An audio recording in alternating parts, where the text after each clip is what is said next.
Attention Zoom participants, please turn off your cameras. Thank you.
what is.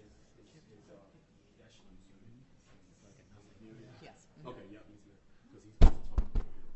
Yeah. So I'll leave it. Yeah. Okay.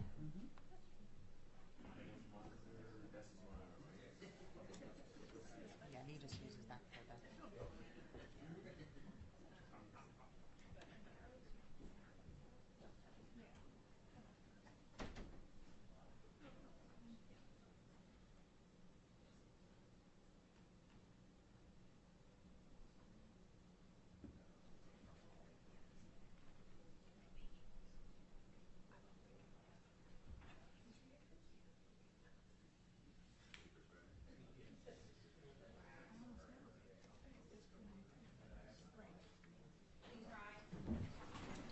Good afternoon, everyone. Thank you. Please be seated. Mr. Landis. Good afternoon, Your Honor, and may it please the Court. Adam Landis from Landis, Rath & Cobb on behalf of FTX Trading Limited and its affiliated debtors. Your Honor, we filed our agenda at docket 4601 on December 11th. Although there's a number of items on the agenda, items 1 through 5 have been adjourned. Items 6 through 13 and 15 have been resolved with orders entered or orders pending, and we're grateful to Your Honor for entering those orders. That leaves us with one matter going forward today, agenda item number 14, which is the debtor's motion to establish the schedule and procedures for the estimation of the Department of Treasury IRS claims. In connection with that matter, Mr. Bromley will make the presentation on behalf of the debtors. Okay, thank you.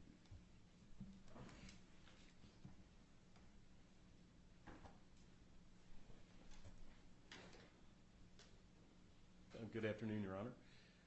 James Bromley of Sullivan & Cromwell on behalf of the FTX debtors. Nice to be before you again. Your Honor, this is an important issue that we're bringing before you today. We have a dispute. We have a dispute with the Internal Revenue Service that is potentially the most material dispute that the debtors have. We have the Internal Revenue Service having filed against the FTX debtors' claims in the amount of $24 billion. The filing of those claims, Your Honor, creates an obstacle, a potentially insurmountable obstacle with respect to the resolution of these cases. And if I can start with a little bit of background to lead you to where we are today, I think that might be helpful.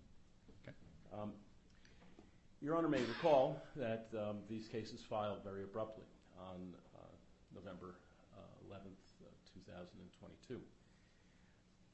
What we found when these cases filed was quite remarkable. And a lot has been written and spoken about the circumstances of the filing and the condition of the books and records of the debtors at the time of the filing.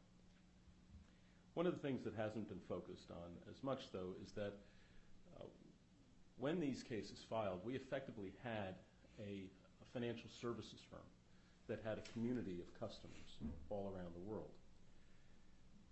that found all of their deposits, their claims, their accounts frozen. In a bank insolvency or broker-dealer insolvency, even an insurance company insolvency, which would be dealt with in state court, there are very specific provisions in the laws that deal with customer and depositor claims. Indeed, in most financial services insolvencies, customers have their claims addressed immediately and don't find themselves subject to reconciliation in a court proceeding. I am handling the Chapter 11 proceedings for Silicon Valley Bank Financial Group, the holding company for Silicon Valley Bank, and all of the customers were taken care of by the FDIC and through the sale of SVB to First Citizens Bank. So all those customers of the bank, and that was the case in Washington Mutual and Lehman Brothers, those customers were all taken care of. So why is it different here? Well, this is a new type of company. It's a new world. The crypto customers, the depositors, who have filed in these cases claims amounting to $16 billion have been held in limbo. There's no institutional or statutory regime that allows them to be paid out early. There's no statutory regime that provides them with particular protections. What we have is a system that we have been using through the Chapter 11 process to come to a resolution as quickly as humanly possible, to be able to compensate and repay the victims of the fraud that occurred here. And we have been trying to do this at lightning speed. 1 year ago today, John Ray, the CEO of the FTX entities, was sitting in front of the House Financial Services Committee testifying on Capitol Hill. 1 year ago yesterday, Sam Bankman-Fried was arrested in the Bahamas, subject to extradition to the United States. Just 1 year ago today, we were standing in front of and sitting in Congress with Mr. Ray testifying. And yet, just 1 year later, Mr. Bankman-Fried has been convicted after a long trial. The federal government, through the efficient offices of the Southern District of New York, were able to put together a massive case, investigate and prosecute not only Mr. Bankman-Fried, but obtain guilty pleas from several other of the leaders of the organizations. We are on the precipice of filing a plan of reorganization, a disclosure statement, and a motion for the approval of solicitation procedures. A set of 3 extraordinarily complex documents that are the result of an enormous amount of work that has been put in by the Debtors, by the Creditors Committee, by the Ad Hoc Committee, and by the Joint Provisional Liquidators, where we are coming to the court literally this weekend with papers that represent an enormous amount of consensual work and a process that will be able to be implemented in the new year that will lead to the delivery of recoveries to the victims of Mr. Bankman-Fried's crimes. There is, however, an enormous obstacle to that, and it is the claim that's been filed, or the claims that have been filed by the Internal Revenue Service. And it is impossible, Your Honor, to disconnect the two. In order for us, as the debtors, together with our creditor constituencies, and working hand in glove, and Your Honor knows that wasn't easy, with the now the joint official liquidators, I should say, of the Bahamas entity, we are in a position to implement a comprehensive plan of reorganization that will provide for distributions to victims. And it's important in our view because when you're looking at typical Chapter 11 proceedings, large liquidations that take place over a period of years, whether it was Lehman Brothers or Residential Capital or Nortel, proceedings that were largely about institutional claims. There wasn't a universe of victims, of customers, that literally were depending on the recoveries to come out the door and into their pockets so that they can restart their economic lives, which have been held simply frozen since the first week of November in 2022. And the team of professionals that has been running this exercise has received an enormous amount of criticism in the press, in Congress, in papers that have been filed by different parts of the United States government for the amount of money and the time that has been spent on trying to bring all of this information together. One of the things that we needed to do was to create the financial systems, to understand the information that had been left by Mr. Bankman-Fried and his cohorts, and to be able to implement a plan of reorganization and a path forward. It's cost a lot of money, there's no doubt, but it has worked. And so while the Internal Revenue Service in their paper says Mr. Ray said that a year ago that he's never seen anything as bad as this, and he's seen some bad things. He has said, this is a dumpster fire. It's a crime scene. These are comments that were made a year ago. In the time since then, enormous efforts have been made. Substantial reports have been filed about malfeasance that has taken place. Enormous claims have been brought, and many successfully resolved in terms of bringing cash into these estates. The billions of dollars that have been recovered in the one-year period is really unprecedented. One of the things that the debtors have done over that period of time is work with the most sophisticated financial advisors in the world. There aren't many cases that you can say we have hired both Alex Partners and Alvarez and Marcel. But not only have we hired both of them, we also have Ernst & Young, who have worked tirelessly with respect to tax returns. The issues that we're facing today, Your Honor, and the relief that we're seeking isn't something that we just stumbled upon in the last couple of months. From the very early stages of these cases, it was Mr. Ray's instruction that we needed to be on top of getting a handle on the taxes, filing tax returns, and making sure that those tax returns were credible, bulletproof, and able to be defended, because we expected that the Internal Revenue Service would want to take a look at them. It's also important, Your Honor, to understand the nature of these cases, these entities.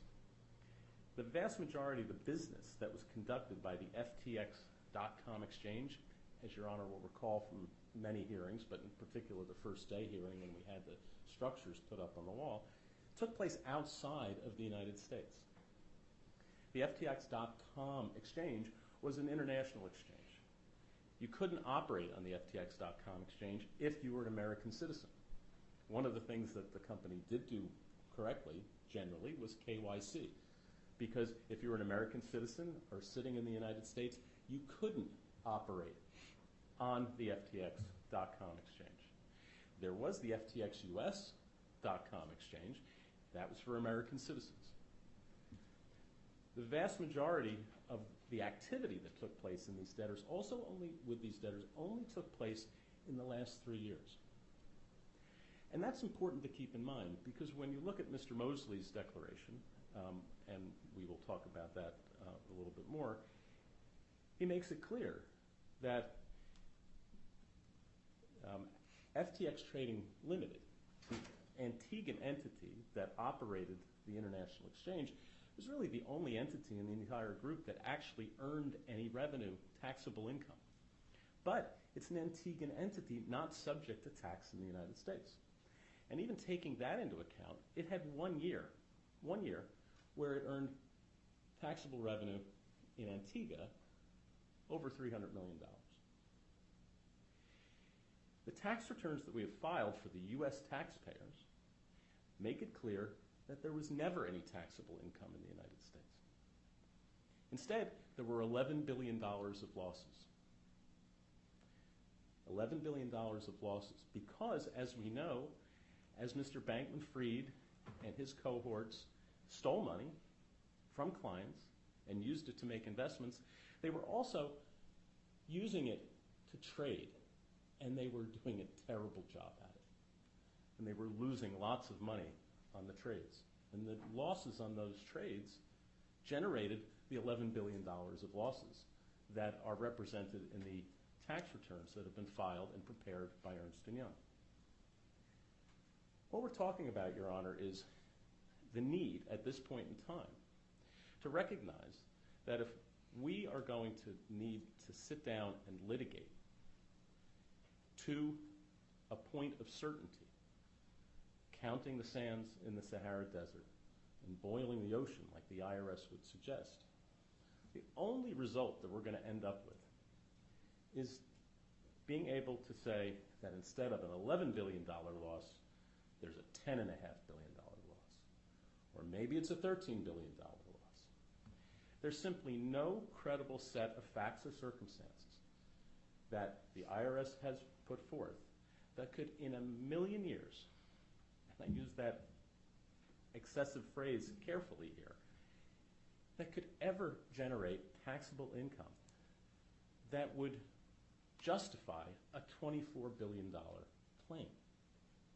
If we have a $24 billion claim in these cases, all of the work that has been done to put together the plan of reorganization, put together the disclosure statement, structure the compensation of the tens of thousands, the millions of victims here, all of that is going to have to be put on a shelf until we deal with the issues that have been raised by the sheer magnitude of the claim of the IRS. And that's why we're here today, Your Honor. So what about the IRS claim? I think what we need to do is to start with just Form 410. It's a proof of claim. What has the IRS done? The IRS, like every other creditor, must submit a proof of claim. And we can't lose sight of the fact of the title of that document. It is an official form.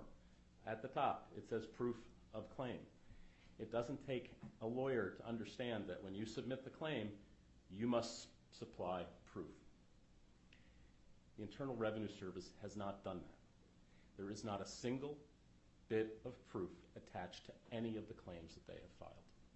There are line items with numbers, and every one of those numbers has a footnote that says estimated, subject to review. Every single one. I understand that the United States government, and in particular the IRS, is given the benefit of the doubt in many circumstances in terms of the timing with which they file pleadings and the amount of work that is put into them. I understand that they are overworked and underpaid. But the Internal Revenue Service is an enormous institution, and it is part of the Department of the Treasury. And what we're talking about here is not particularly complicated things. The bankruptcy system is put in place to compel creditors to actually come to the court with proof. The bankruptcy system provides government claimants with more time than regular claimants. What we have here is a case that was filed in November of 2022.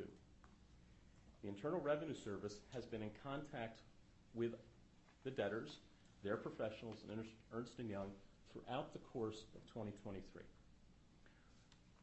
As the declaration of Mr. Shea from Ernst & Young makes clear, thousands of information discovery requests have been submitted by the IRS and responded to and processed by Ernst & Young on behalf of the debtors. Thousands. We have had extensive correspondence with the Department of Justice on behalf of the Internal Revenue Service.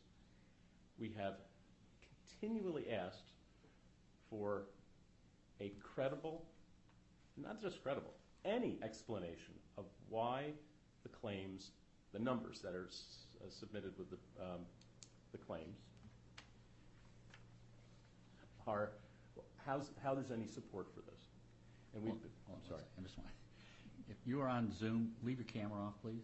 If you turn your camera on, I'm going to remove you from the Zoom call. It's becoming very distracting. Thank you.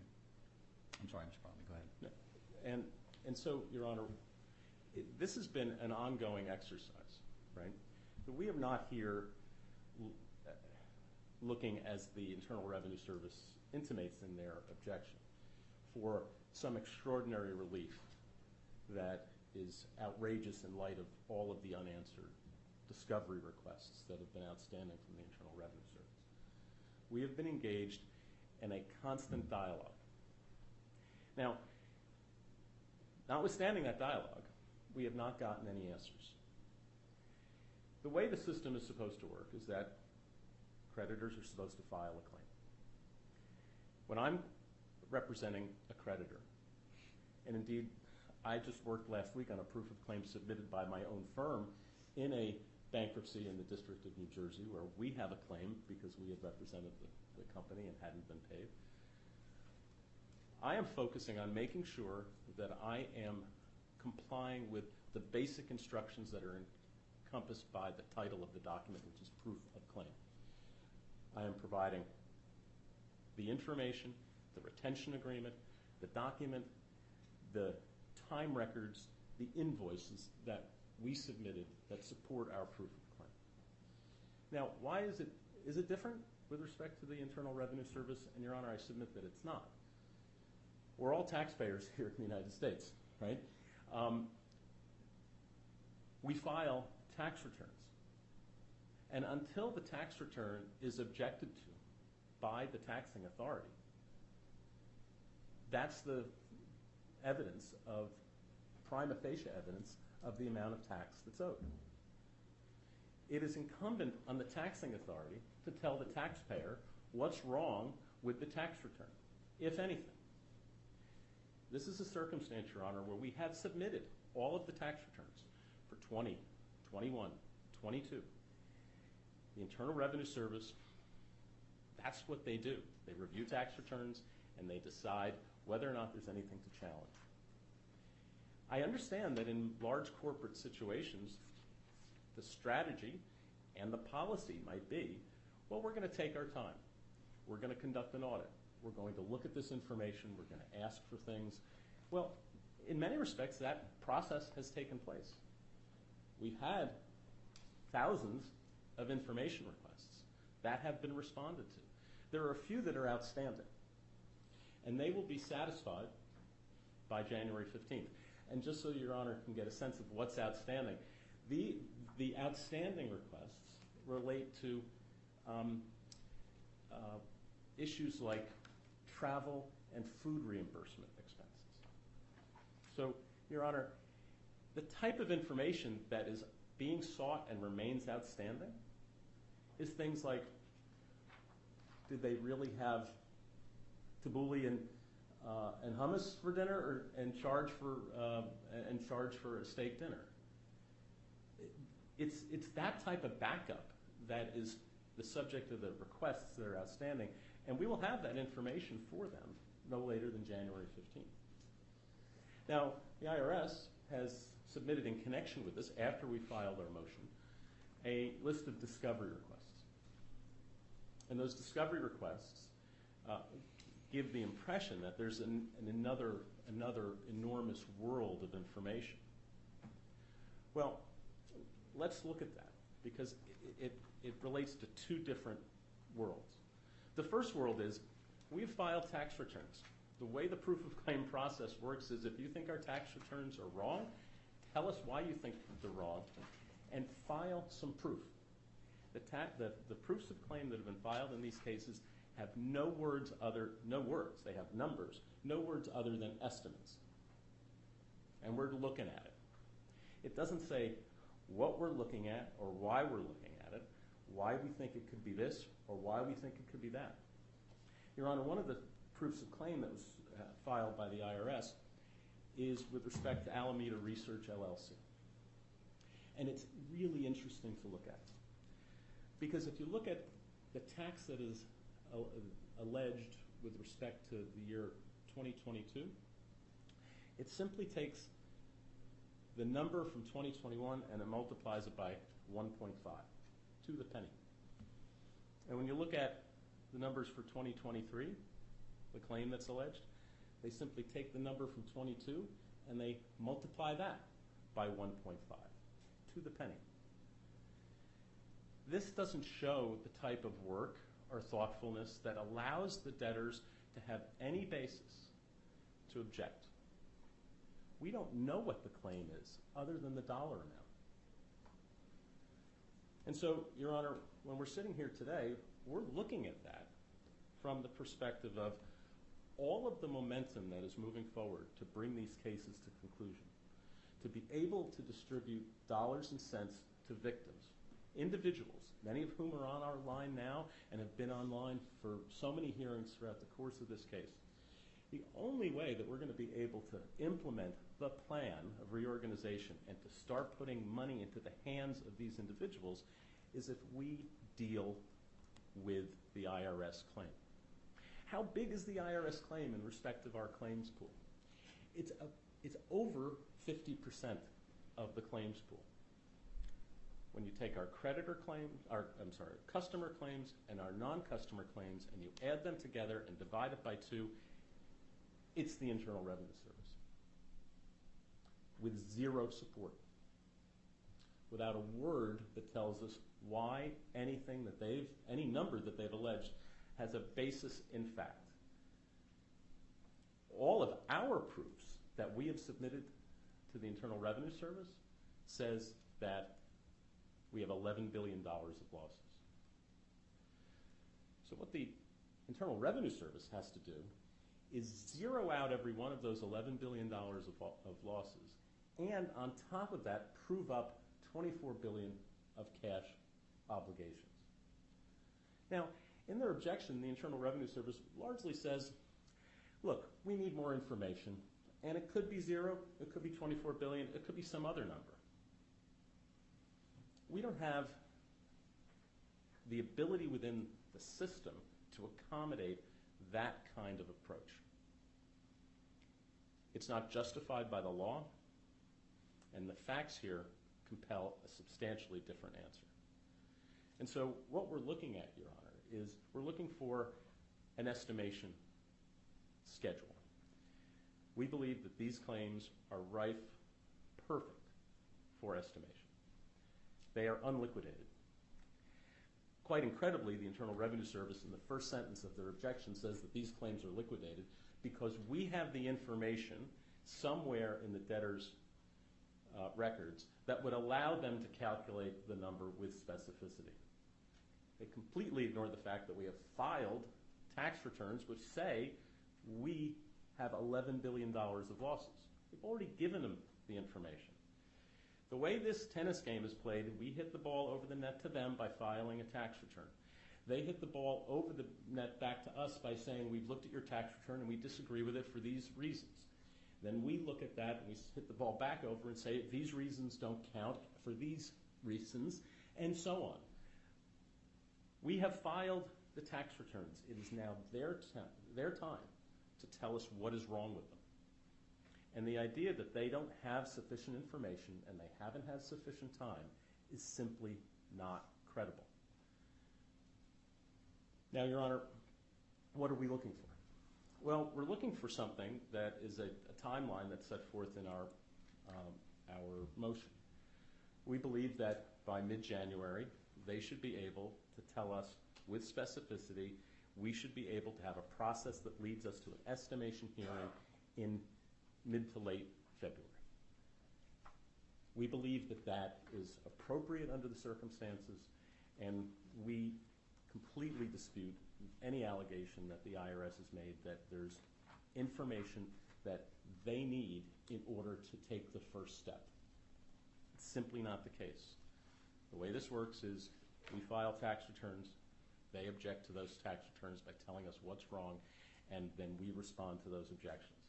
We cannot bear a double burden of both filing tax returns and then looking at these completely naked proofs of claim, which have infinity numbers attached to it, and then somehow try to credibly object to things that we don't even know are being alleged. Now, I understand that these are big cases and complicated cases, and I understand that the Internal Revenue Service is a large organization. We happen to be dealing with the regional office in Nebraska for some reason. I don't know why, and I'm not criticizing it, but that's who we're dealing with. This is such an enormous number. It is such an obstacle to the implementation of a plan of reorganization and the delivery of recovery to victims that we need the attention of more than just the office in Nebraska. We have made inquiries of the Internal Revenue Service about their willingness to resolve these issues in different ways. If the Internal Revenue Service would agree that they would subordinate their claim to the creditor claims, the other creditor claims, that we could have a conversation about that, and we've been willing to do it. They have been unwilling to have that conversation. We'd be willing to have a conversation with the Internal Revenue Service about trying to deal with something that is more rational than a $24 billion claim. I will note it started out as a $44 billion claim, and it is now down to 24. That's progress, but it's still a number that is a complete obstacle to moving forward with the plans of reorganization.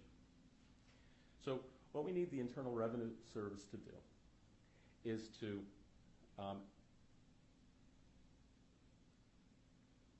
fit in to the system that everyone else has to comply with. If we were dealing with commercial creditors who were filing unsupported, unsubstantiated claims of this magnitude, we would be compelled to not only move to dismiss but to seek sanctions, because the obstacles that are being created by filing unsubstantiated, unsupported, outlandish claims is that we are going to create additional administrative expense to fight them. That's all this is. We're not asking for any of that with respect to the Internal Revenue Service. We understand their role, their obligations, but that doesn't mean that they don't have to play by the rules. They have to play by the rules. They have to realize that this is a case that everything that they think and breathe has an impact on tens of thousands, millions of creditor claims. And they have to stop acting as if what they do has no impact on anyone else. Right now, the single largest obstacle to moving forward with distributions to creditors is the Internal Revenue Service. And so we need a process here in this court, Your Honor, with all due respect, that forces them to actually engage. And the way to force them to engage is to put them on a tight leash and a short schedule that forces the issue to be addressed. Perhaps the way that gets addressed is once that schedule is set, we can have discussions in Washington to see if there's a way to settle this.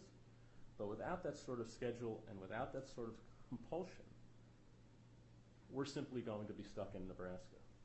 And we can't afford to be stuck in Nebraska anymore, Your Honor. Our creditors can't, the victims of Sam Bankman-Fried's fraud cannot afford to be stuck in Nebraska. So, Your Honor, that's where we are from the debtor's perspective. We have submitted 2 declarations in support of the motion. One of Mr. Edgar Mosley, who you've seen before in court and who has testified. He's sitting here and is ready to testify if there's any concerns, but we'd like to move Mr. Mosley's declaration into evidence. Also in court is Mr. Thomas Shea of Ernst & Young. He has not been before you, Your Honor, but he is similarly here and ready to be questioned if there are any concerns, but we would like to move his declaration into evidence as well. And as you see, the declarations are each for very limited evidentiary purposes, but consistent with our obligations to the court, we have them here. They're ready to testify if necessary. And with that, Your Honor, I would take any questions the court may have, and if not, I would cede the podium to my co-counsel from the Creditors Committee. Okay. Let me see if anybody has an objection to the introduction of the declarations. Yeah, we do object to the declarations being entered into evidence, Your Honor, or at least ask for an opportunity to cross them. I'm sorry? At least ask for an opportunity to cross the Well, you'll have the opportunity to cross if you want, yeah. But, Okay. I mean, I can take the declarations as a proffer, and then I can open up to you to cross-examine the witnesses if you'd like. Okay, that's acceptable enough. Okay, so the declarations are admitted, and let's go. We'll finish up with openings here. I'll hear from the committee, and then I'll hear from the government, and then we'll go from there. Thank you. Good afternoon, Your Honor. Excuse me, Ken Pasquale from Paul Hastings for the Official Creditors Committee. Your Honor, I'll be very brief. We filed a joinder. I couldn't agree more with Mr. Bromley represented with respect to getting distributions to creditors. Your Honor, you've heard me at the last number of hearings saying that the committee's primary responsibility, given the status of the case these days, is to expedite confirmation and expedite that distribution process.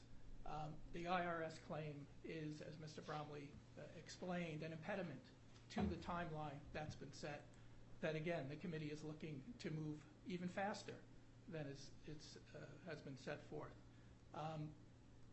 I don't want to belabor the record in that regard, especially with respect to an opening, Your Honor, but I will mention, and Mr. Bromley quickly mentioned this as well, in the plan support agreement, in the term sheet attached, it's at docket number 3291, the proposed plan, and again, as you'll see this weekend when the plan is filed, does provide for subordination of government claims such as the Internal Revenue Service claim.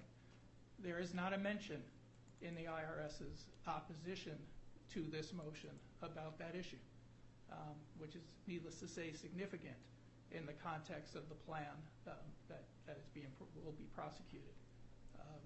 So I think that is a telling omission in the IRS's papers.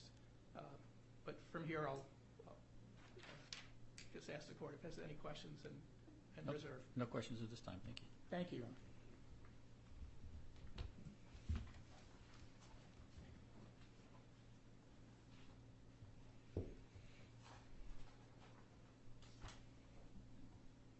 Good afternoon, Your Honor. Elizabeth Bruce on behalf of the Department of Justice and the IRS. What the debtors are asking here today is essentially to circumvent the bankruptcy process in the code and what it sets out in terms of what's required to challenge a proof of claim. They would like to invent additional requirements that the IRS has when it files its proof of claim, additional things it should have submitted. Those things are made up. Those are not actual requirements. What the code sets forth is what we put out in our brief, that when the IRS files its proof of claim, it's presumptively correct, and the burden is on the debtors to challenge that presumption. It's also very clear in case law that a tax return alone is not enough to challenge an assessment by the IRS. A tax return is nothing but a shell. It's a piece of paper with numbers on it, and the debtors have the burden to provide support for that tax return. That is what they would use to challenge the IRS's numbers. They don't have that, and that's why they're here today on that motion. Now, that being said, with their burden, I do think it would be helpful to explain to Your Honor how the IRS came up with their numbers. And so I'd like to just explain that quickly. Okay. Do you have a witness to support this? We did not bring an IRS witness here today, Your Honor. I'm happy to explain it to you myself, or if we could at a later date bring an IRS witness, but given the short deadline with their motion. Mr. Bromley? Your Honor, we object to any explanation of what the IRS did or didn't consider unless there's a witness available to be cross-examined. I think that's right. I got to have evidence. I can't. You can't testify. So. Okay, understood, Your Honor. So the debtors have not provided the support or substantiation to challenge the IRS's claim. They have claimed that E&Y has been working on this and that they have provided thousands of responses to the IRS. Those responses have included such things as saying we don't have support. So they said we've responded, but they have not provided support. The debtors are trying to distance themselves from all of their prior filings in this case, from John Ray's reports, and saying, oh, it was a year ago that they said there were no books and records, that there was no corporate controls. And they're now asking us to somehow believe that John Ray's group has completely reorganized the company such that even prior information is now reliable. We noted in our brief, even EY doesn't believe the prior year tax returns. They noted in there when they filed 2022 that essentially they couldn't have signed 2022 tax returns if they were relying on the prior year tax returns at all. So E&Y wants to stay arm's length away from these prior returns, but wants the IRS to accept them at face value and just take the numbers as they are with no substantiation behind them whatsoever. I think it's also very telling in Mr. Shea's declaration that the responses they list, not one of them include anything for the 2022 tax returns. Now, the IRS has not issued official IDRs for those, but they have been in contact with E&Y. I personally spoke with Mr. Shea, and asked him to provide support for that, given the emphasis from both the debtors and us on speed and to prioritize providing that information. The IRS has not received any support whatsoever for those 2022 tax returns, which EY filed in August. They knew very well in August that the IRS was auditing them and that information would be necessary. It has not yet been provided. The timeline that the debtors are suggesting here, first of all, estimation we don't believe is even appropriate in this case, Your Honor. Estimation hearings are appropriate when the claim is difficult to quantify, when you're dealing with something like emotional distress, that it's like, how can anybody even assign a value to that? We're dealing with numbers here. We're dealing with taxes. We're dealing with income taxes, employment taxes. These are numbers that can be calculated. We don't have to ask somebody to assign a value to them. They can be calculated. The problem is that the debtors don't have the support they need. That's a different problem. That doesn't mean estimation is appropriate here. Even if Your Honor finds estimation is appropriate, the deadlines that they're proposing are somewhat preposterous. EY filed these returns in August and has yet to provide the support. It's taken them months to work on it. But the debtors think they can give us 21 days to do all of our discovery, review all of that support, conduct depositions, do a 30B6 of EY. All of that they think we only need 20 days for. There's no reason for this emergency. It's completely fabricated by the debtors. If they wanted to deal with the IRS claim, they could have done it when the IRS filed in April. If they wanted to present Your Honor with nothing more than tax returns, with no support, they had those tax returns in August. Why didn't they file something in August?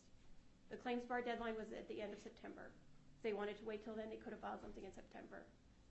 Now they choose to file this motion a week before their proposed plan and their own self-imposed deadlines and say because of that, because of the plan support agreement, which we weren't a part to, which they did not bring us in on, because of all of that, they need this impossibly rushed and truncated schedule that deprives us of the opportunity to actually litigate this claim. If Your Honor wants to move this along, we suggest that you give the debtors a deadline and say, you know what, in 21 days, EY needs to provide the rest of what is owed to the IRS. And what's owed, Your Honor? All the support for 2022. All the support. They filed those returns. Some partner must have been looking at support when he signed his name on that return. Where is that support? We have not been provided it. They should give that to us. What else should they give us? EY has told the IRS that they will not support the prior year tax returns. So they have three options. They can tell the IRS we don't have support for them, so do what you will with them. Or they can amend them. Or they can say, you know what, those returns are good, we'll sign them. We support them. Do one of those things, and then tell the IRS we're done. So if they have spent this enormous amount of work that they say they have, and I'm not disparaging EY, I know that it's an unprecedented situation with the company, but they need to give the IRS a finite universe of information. The reason it's taken so long is because the IRS makes a request, they give them a lot of time, they come back, they say, oh, well, we only gave you what you asked for, you haven't asked for 2022 support yet because the returns haven't technically been processed, all of those technicalities. Let's do away with the technicalities. Let's tell the debtors, you know what, you're touting your returns so highly, give the IRS all the support for them, and tell them when you're done. Tell them when you've given them everything you've got. And then from that date, from the date they tell us they're done, give us at least 3-4 months to review it, and then we'll come and we'll have a hearing on it. But to come up and say, you know, it's on the IRS to come and put forward all their information when EY has not provided all the support for it, it is just flipping everything on its head, Your Honor. It's misrepresenting who has the burden here. It's misrepresenting who has the ability to provide the information. This is a one-way street. It's always that case. When a tax return is filed, the taxpayer has all the information. It's on them to provide that information to the IRS. It's not on the IRS to make up a number. So, But isn't that what you did? Where did the $24 billion come from? well, it started with the tax returns filed by the debtors, and they've made adjustments based on the lack of information that they've received. So that's what I was going to attempt. Basically, Your Honor, it's based on what they found in the pleadings, which relates to misappropriation of income and underreported income. And But how do you know that? How do you know it's underreported? it was in the filings, Your Honor, the fact that they had no books and records. The company was rife with fraud. They were stealing money, so they were taking cash from customers, reporting it as deposits, and using it to run the business. So you're That's assuming, deposits, not income. you're just making assumptions. Well, those were facts that were filed with this court, Your Honor, What facts? in John Ray's report. All you're saying is there was fraud in the company, and then somehow that turns into a $24 billion tax claim. It's the application of those facts to their tax returns. To the ones that they had that were filed, and then they did have to make estimates for later years. At the time, they didn't have any tax returns for 2022 All right. in April. So essentially, Your Honor, EY doesn't trust the returns. Everyone has said the company doesn't have books and records, that it was a fraud. But the debtors think that the IRS should be forced to accept nothing but a single page of a tax return and say, this is gospel. Oh, we don't, when the IRS asks for support, we don't have it. But you should just take this as gospel. When they know that the IRS is going to be auditing those returns and they have months to provide that support, they don't do it. But we're supposed to just take that tax return in and accept that. I think that expectation of the IRS is preposterous, and they're expecting treatment that no other taxpayer would get. And they know that. They put in their pleadings, they complain that they're being treated like every other taxpayer. That's their complaint in their pleading. That we are treating them like every other taxpayer. We are expecting them to substantiate their tax returns. So if that's their biggest complaint, then that is what the IRS has done. The IRS does expect them to substantiate. Okay. So we would ask that you deny their motion, Your Honor. To the extent you find that an estimation hearing is appropriate, we would ask that you would approve a schedule similar to what we propose, where you give them a deadline to provide us information, and then provide us a reasonable amount of time to review it and prepare for a hearing. All right. Thank you. Thank you. Do you want to cross the witnesses? Mr. Shea, we would like to cross, yes. Okay. Mr. Shea, you want to step forward, please?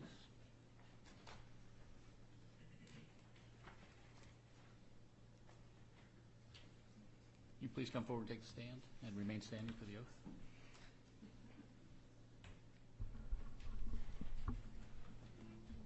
Please raise your right hand. Please state your full name and spell your last name for the court record, please. Thomas Michael Shea, S-H-E-A. Do you affirm that you tell the truth, the whole truth, and nothing but the truth to the best of your knowledge and abilities? Yes.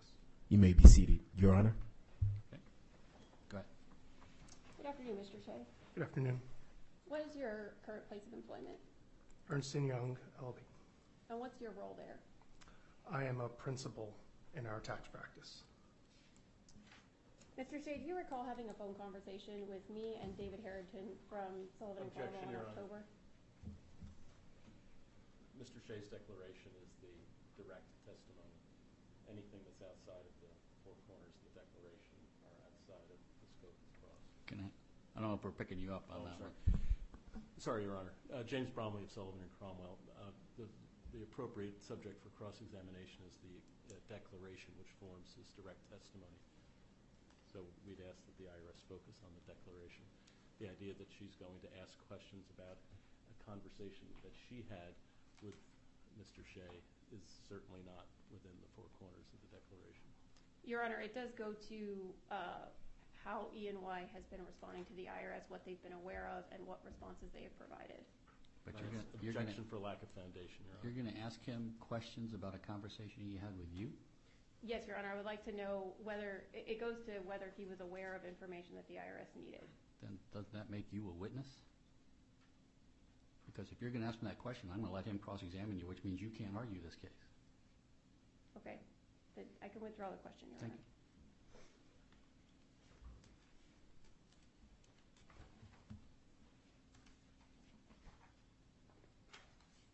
Mr. Shea, do you have your declaration available? I do over in my seat. Okay. If we could get you a copy of it. Yes.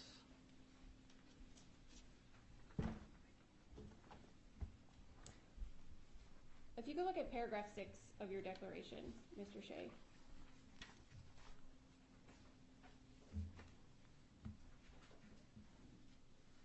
In this paragraph, you summarize the request that E&Y has received from the IRS. Is that correct?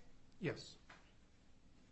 In the table that you list here, are any of these requests related to the 2022 year for income tax? No. Has E&Y provided any support to the IRS for the 2022 tax years? No. Has the IRS asked you for support for the 2022? Not through an official IDR. Have they asked you informally? Yes. Have you been working with them to provide that support for 2022? Yes. How long have you been working with them to provide that support? Specifically over the last few weeks.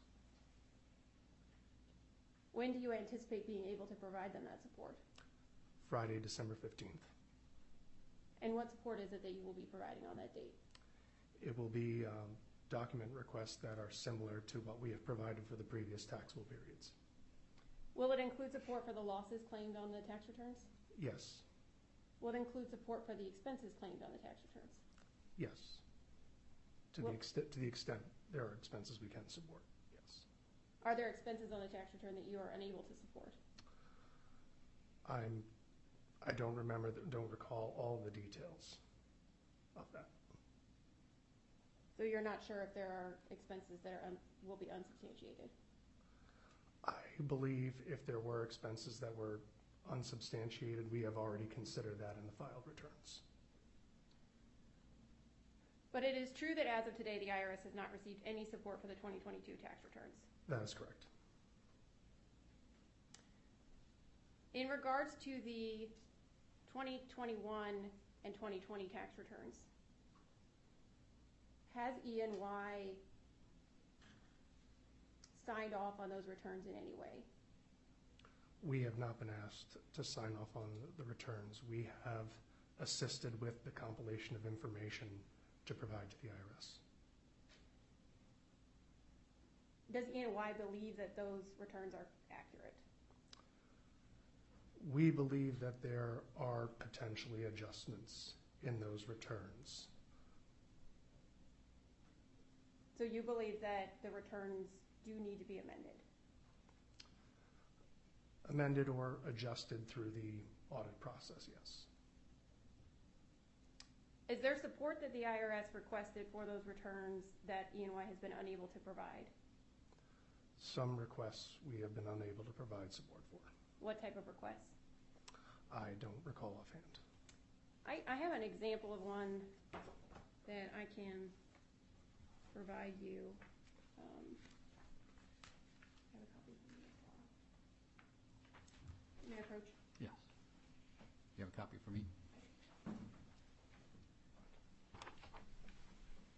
Thank you.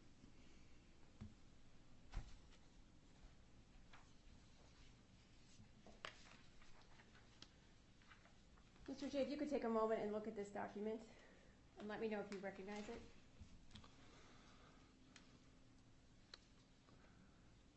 I do, yes, but we have a team full of professionals that are involved with compiling all this information. Is John Healy, who signed this return, is he on your team at UI? Yes. And he's working on the FTX Yes. audit? This, at the top here, it says FTX response to IRS information document request. So is it accurate to say that this document is a response that your team at UI provided to the IRS. Yes. Could you please turn to the third page of the document I just provided you? And could you read the response under number 16? Could you read the title of number 16, what was asked for, and then the response? See response 11, invoices for business expenses were not stored in a centralized location and are unavailable. And the request, what number 16 was asking for, the description of that, could you read that? Detail of substantiation for all expenses. So is it fair to say that the IRS requested substantiation of all expenses, and in response to that, your team said that the expenses were not stored in a centralized location and are unavailable? Is that an accurate representation?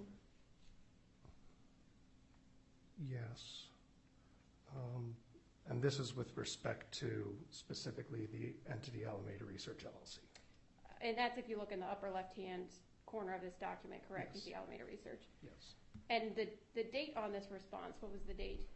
November 30th, 2023. I don't know, do you have any idea when the debtors filed the motion in this case that we're here on today? I believe it was shortly after. Since November 30th, 2023, do you have any reason to believe that this response has changed? I do not. So as of today, if you were asked to substantiate the expenses for Alameda Research LLC, E&Y's response would have to be that they have no support. Is that correct? Yes.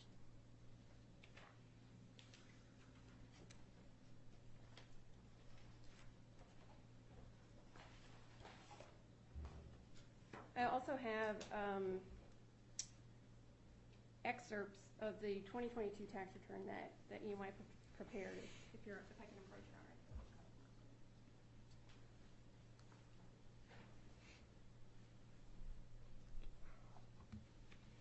Thank you.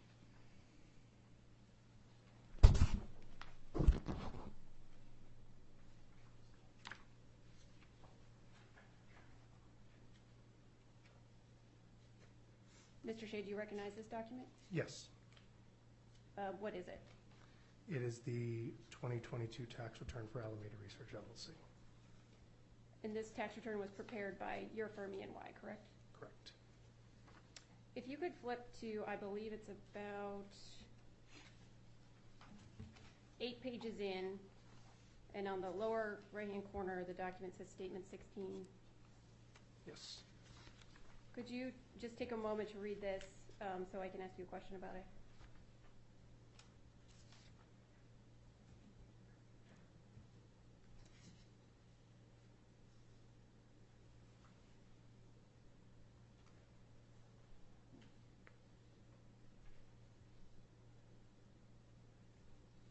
This is a footnote that was included in the 2022 tax return that your firm filed, correct? Correct. Does this footnote say that none of the prior year net operating losses were being utilized for 2022? Correct. If the 2022 tax return had utilized the prior year net operating losses, would you have signed the tax return? I can't say. We didn't deal with that situation. What was the purpose of including this footnote in the tax return? It was to alert of basically what I declared, that we do anticipate possible adjustments to prior year returns. If you could flip one more page over, Mr. Shea. This is the beginning of several pages of support here. Do you recognize this Yes. schedule? Is this a schedule that was included in the 2022 tax return? Yes. And is it the support for the capital loss that was claimed on the 2022 tax return for Alameda? It is a summary of the losses. On the right-hand column where the heading says proceeds/basis, right underneath that, could you read me what it says right below that? Further details available upon request. Has the IRS requested these details? Yes. Have they been provided? We have started previewing that information on some of the weekly calls with them. So we've gone through the format to make sure that it's everything that they're looking for, and we're working with them on a way of transmitting that data because it is rather substantial. But I'm sorry, just to pinpoint your answer, that data has not been provided to the IRS, correct? It has not yet. Okay. Your Honor, I'd like to move the information document request in as Exhibit 1 and the excerpts of the tax return in as Exhibit 2. Any objection? We would say the entire tax return rather than excerpts. I'm sorry? We would, Your Honor, the entire tax return rather than excerpts. Do we have the entire tax return? Well, the entire document that has been provided. I didn't have printout copies of the entire tax return, Your Honor. So I these can are just provide it electronically. So these are the excerpts that you're seeking, the ones that we have in our hands. Those are just the excerpts that we're seeking to introduce. The question, the entire document I have in my hand is what you're seeking to. That's move correct. in. Okay, Yes. we don't have an objection to that. Okay. They're both admitted without objection. I have no further questions at this time, Your Honor. Okay, thank you. Redirect.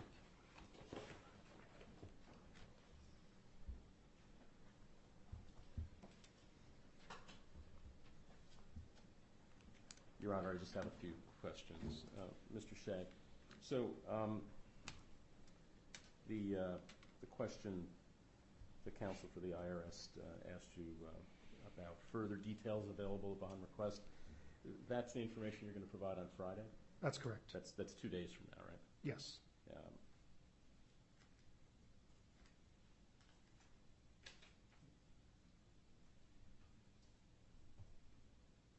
And the information requests that are outstanding with respect to the 2022 tax year, I think you mentioned they were not the subject of official IDRs? That's correct. So notwithstanding the lack of official IDRs, Ernst & Young has been complying with informal requests to produce materials, correct? Correct. And that's going to be produced on Friday? Yes. Now, Ernst & Young has reviewed the tax returns for 2020, 2021, correct? Correct. Okay. And what is the dollar amount of the losses relating to the tax years 2020, 2021, and 2022? In total, about $11 billion. Okay. And the question that was asked to you with respect to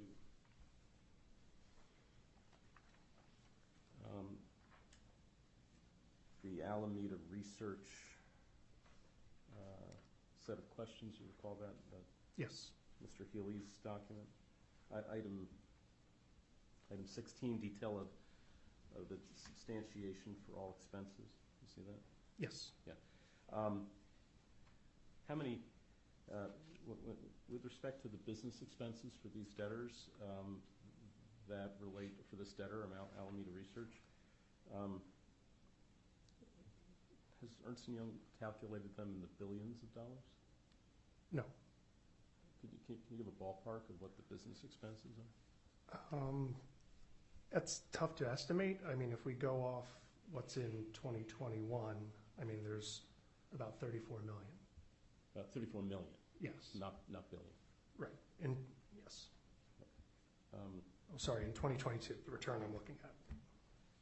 And the corporate tax rate that's applied to Alameda Research LLC? 21%. 21%. So if $34 million of business expenses were reclassified as taxable income, you'd apply a 21% interest rate to that? So 21% of $34 million is how many billions? It's a couple million. A couple million. About six and change. Thank you.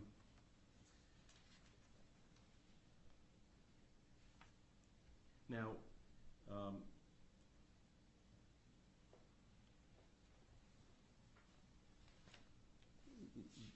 there was a reference in your earlier testimony about potential adjustments. Do you anticipate that any potential adjustments will have a material impact with respect to creating incremental additional tax liabilities for the debtors? No.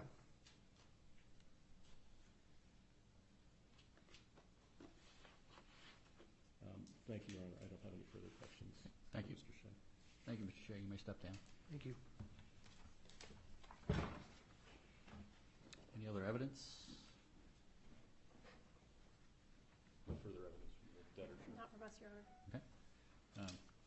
The openings were kind of argument, but anybody want to make some final comments before we finish up? Very briefly, Your Honor. We think that this is additional evidence of the compelling need to move this exercise forward and with dispatch. The Internal Revenue Service has it backward. These have the idea that a taxpayer files a tax return and the Internal Revenue Service has the ability to ask endless questions about irrelevant issues while asserting claims that are literally to infinity and beyond, simply have no credibility. There are two processes that we're talking about here. One is dealing with taxpayer process and the other is talking about bankruptcy process. The bankruptcy court is the place where those two processes come together for a practical solution. Now, the Internal Revenue Service says that this isn't a motion for estimation. Well, Your Honor, we could have simply filed a motion, the equivalent of a motion to dismiss. Once a proof of claim is filed, yes, it is deemed valid until objected to. There is no basis for these claims. Zero. The idea that we need to move the process forward. So whether we refer to this as an estimation proceeding or a motion to dismiss for failure to state a claim is kind of irrelevant. We need to have a process to come to a conclusion. That conclusion needs to be obtained quickly so that the victims of Sam Bankman-Fried's fraud can be compensated and receive payment. The Internal Revenue Service has decided, in its wisdom, to simply put numbers which have no basis in fact. And those numbers are so large, so astonishingly large, that it creates a complete obstacle to moving forward with the plan of reorganization. It can't happen. It can't be allowed. We can't have a situation where the Internal Revenue Service is allowed in its own bureaucracy to hold up the movement forward of these cases. And they need to be able to be brought in front of this court and have a credible, logical objection to what the debtors have put forward. The Internal Revenue Service has none. They've made some allegations about misappropriation, this or that. Your Honor, I don't know of any American taxpayer that could owe $24 billion. I don't know if you took Apple and Tesla and Amazon all together, if they were going to have to pay that sort of amount of money for taxable profits earned in the United States over the past 4 years. I doubt it. And you know, the questions that have been asked is, you know, go to completely irrelevant issues. The magnitude of their claim. If they were sitting here today and had a $5 million claim or a $10 million claim, we wouldn't be asking for this kind of expedited treatment because it's something that could be worked through and dealt with in the process. The sheer size of their claim is the reason why we have to deal with it on an expeditious basis. So the rationale that they use to say that we shouldn't be moving forward fast is exactly the reason why we have to. And you know, it is disappointing that there's no explanation whatsoever. And even with Ernst & Young on the stand, the only thing that we can point to is a failure to back up some expenses that might add, yield to a 21% tax on $34 million of expenses that can't be supported. You know, if that's what we need to do to deal with a claim of that magnitude, sure, we can deal with that.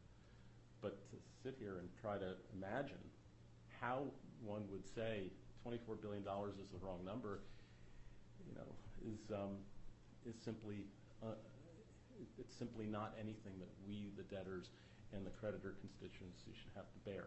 The Internal Revenue Service has to say why they think the tax returns are wrong and why they think any dollar amount of taxable income exists and taxes are owed on it. We have filed tax returns which show $11 billion worth of losses. The Internal Revenue, supported by tax returns prepared by one of the leading tax preparers and experts in crypto tax in the world. And the fact that they haven't signed on to 2 years of tax returns that were prepared by other accountants is self-evident. But have they provided the backup and support? Yes. And do they feel that there are adjustments? Perhaps. Will those adjustments have any material impact on the tax profile of these debtors? No. The fact is that that's the evidence here today. That will be the evidence in February. And if the Internal Revenue Service wants to put something else out there that we can respond to, this is the time to do it. And we believe the schedule that we've proposed is the appropriate schedule under the circumstances. Thank you, Your Honor. Thank you. Mr. Pasquale? Yeah, Mr. Pasquale first. Thank you, Your Honor. Ken Pasquale for the committee. Very quickly, counsel mentioned in her opening that the way the IRS views the schedule for litigation, it should be that EMY turns over some information on behalf of the debtors, and then 3 to 4 months later, the IRS will get back to us. Well, Your Honor, by that stage in these cases, we should be really at the finish line, not starting, and that's just unacceptable. The other comment I just wanted to respond to, Your Honor, is this is not like any other situation that the IRS deals with. This is not just the IRS and the tax filer. This is a bankruptcy debtor, and this is not a two-party dispute. There are all of the creditors of these estates who this issue, this is a gating item for their recoveries. And so, Your Honor, this is not the situation where the IRS can treat this like any other situation. And so we fully support the motion and ask the court to impose the schedule that's proposed by the debtors. Thank you, Your Honor. Thank you. Ms. Bruce?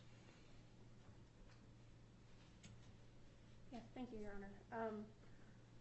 The evidence today here has shown that there is significant gaps in lack of support for what the debtors are saying they've given the IRS.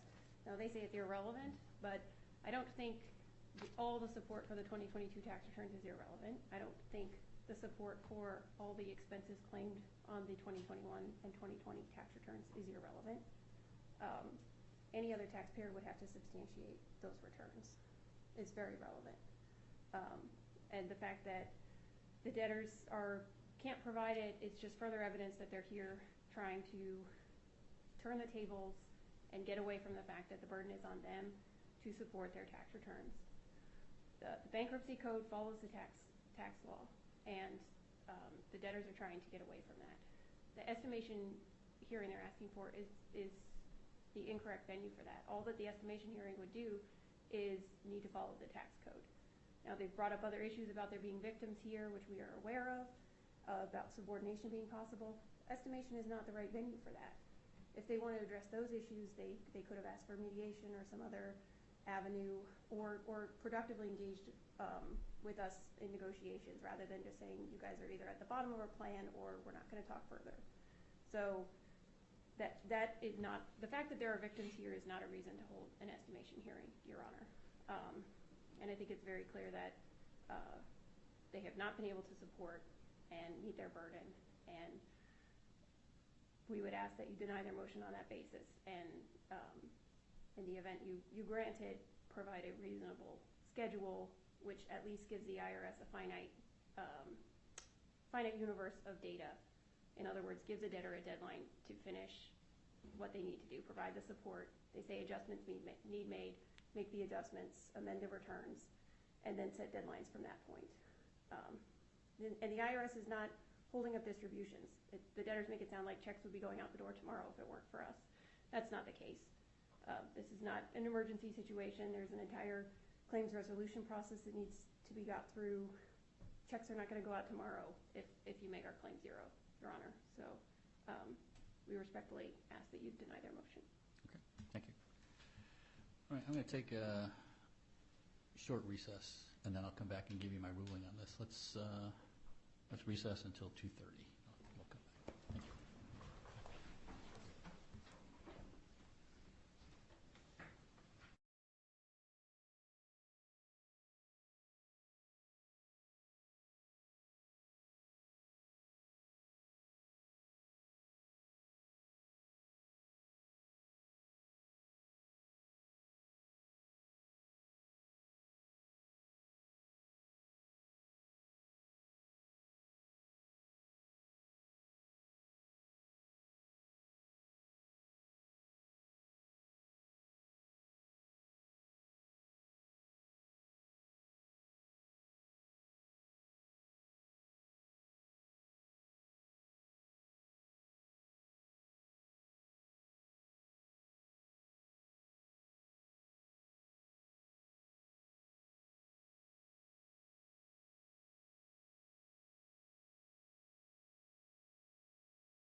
There are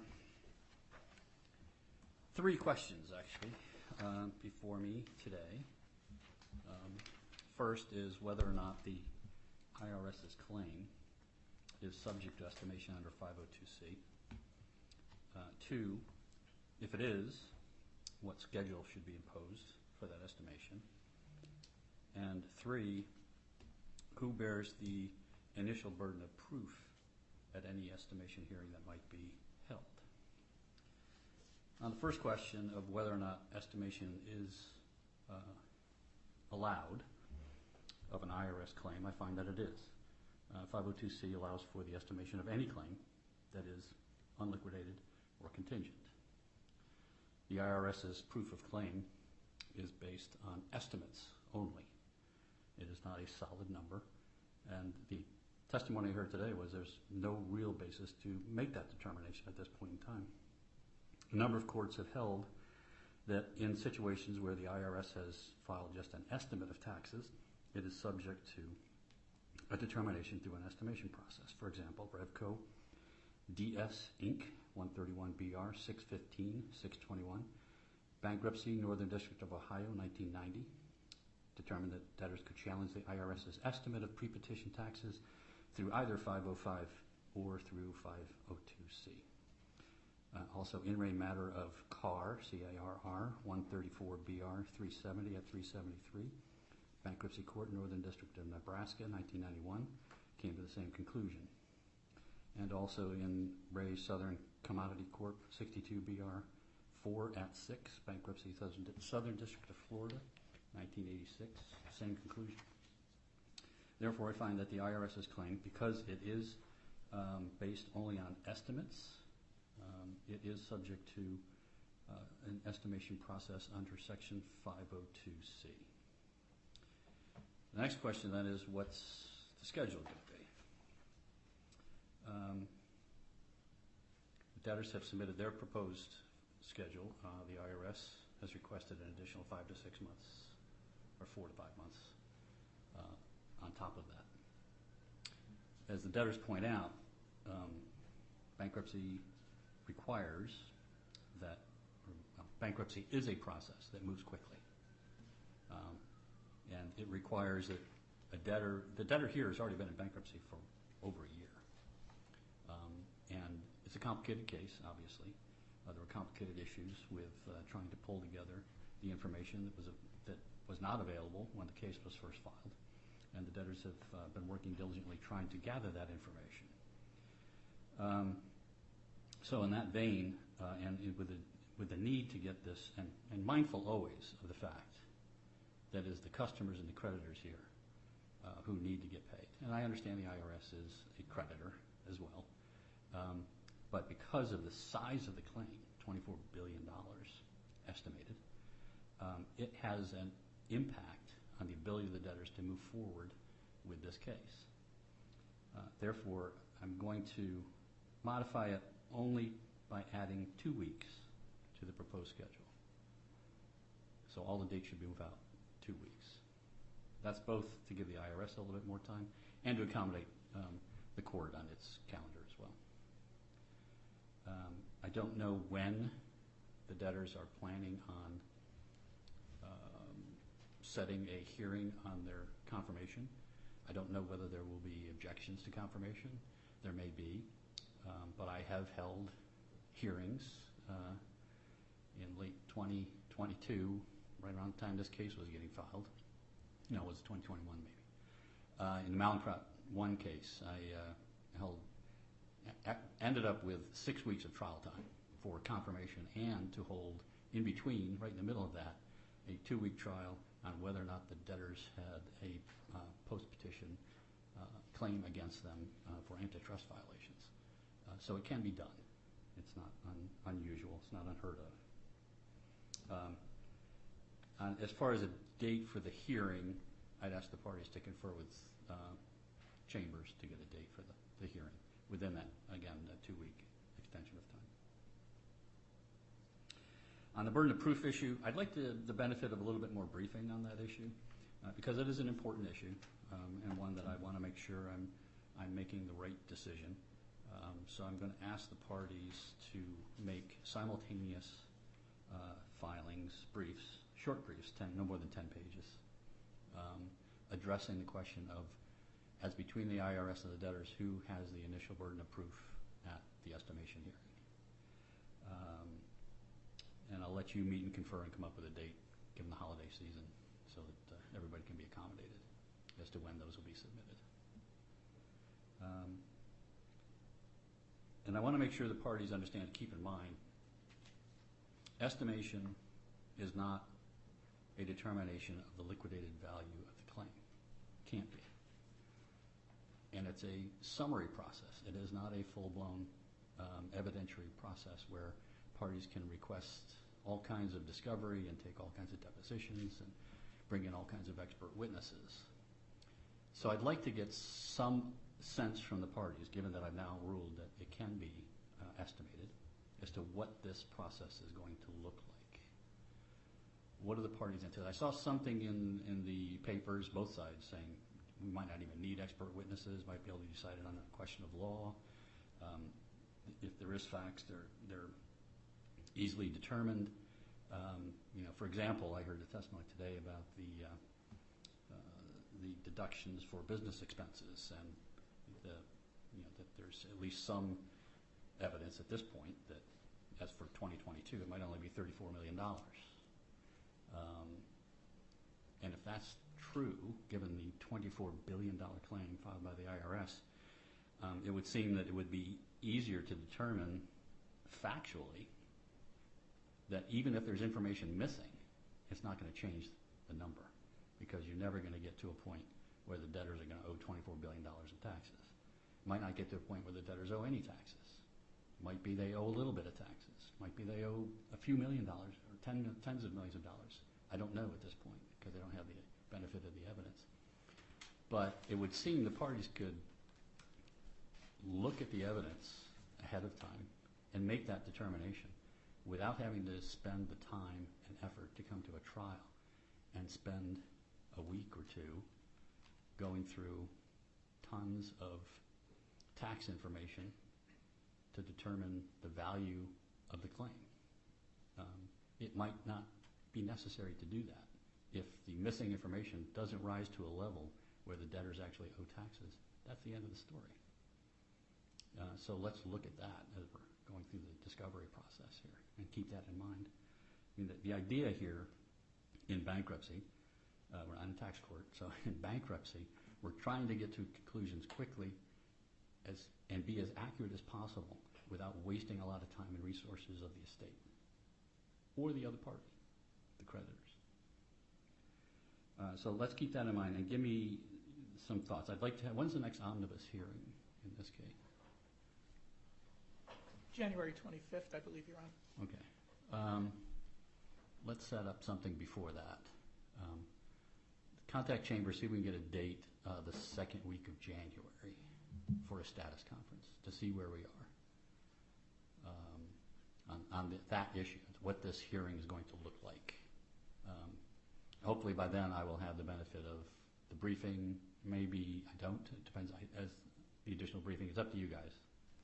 If I do have that briefing, we'll talk about that at that status conference.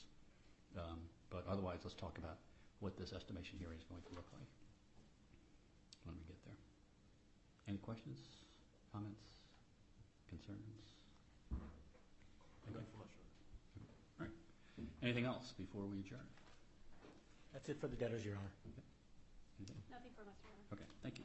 Thank you all very much. I appreciate the presentations. It was very helpful for me, and I will see everybody sometime in early January. Have good holidays. Thank you. Your Honor, thank you.